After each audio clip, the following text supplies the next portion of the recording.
আসসালামু আলাইকুম, সবাই কেমন আছেন? আলহামদুলিল্লাহ আমি ভালো আছি।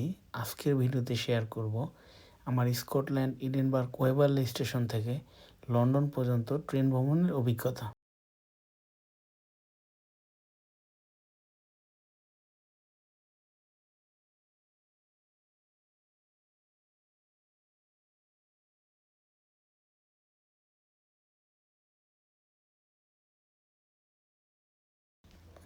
যেহেতু আমার ট্রেন দুপুরে, তাই আপু আমার জন্য আমার পছন্দের বিরিয়ানি রান্না করে দিয়েছে। মনে হচ্ছিল এই লম্বা যাত্রার জন্য এর চেয়ে ভালো সঙ্গী আর কিছু হতে পারে না। তাই তো স্টেশনে পৌঁছে ট্রেনে উঠে আমি আমার জানালার পাশের সিটটা বেছে নিলাম, যেন পুরো পথ জুড়ে প্রকৃতির সৌন্দর্য উপভোগ করতে পারি।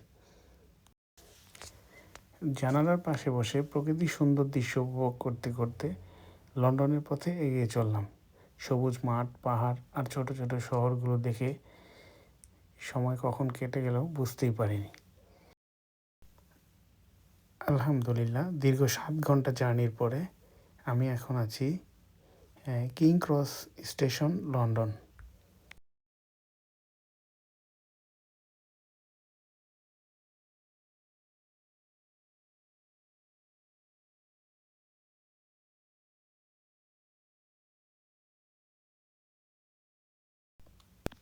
আমি যেমন ঘুরতে ভালোবাসি, তেমন খেতেও।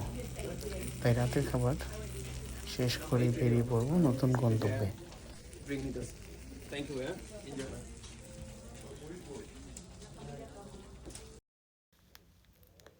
আমি এখন আছি লন্ডন কিং ক্রস আন্ডারগ্রাউন্ড স্টেশনে। এই অভিজ্ঞতা অসাধারণ। যেখানে বাসে যেতে প্রায় 1 ঘন্টা সময় লাগে, সেখানে আন্ডারগ্রাউন্ড ট্রেনে মাত্র 15 থেকে 20 মিনিটে পৌঁছে যাওয়া যায়। যদি কখনো লন্ডনে আসেন, এই দ্রুত যাত্রার অভিজ্ঞতা মিস করবেন না।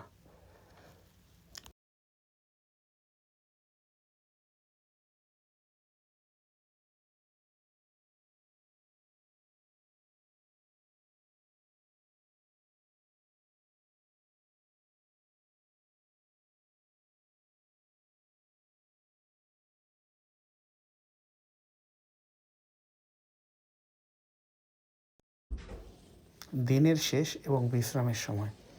অবশেষে দিনের সব ভ্রমণ শেষ করে ফিরে এলাম এই সুন্দর বাসায়। এখন আমার বিশ্রামের সময়।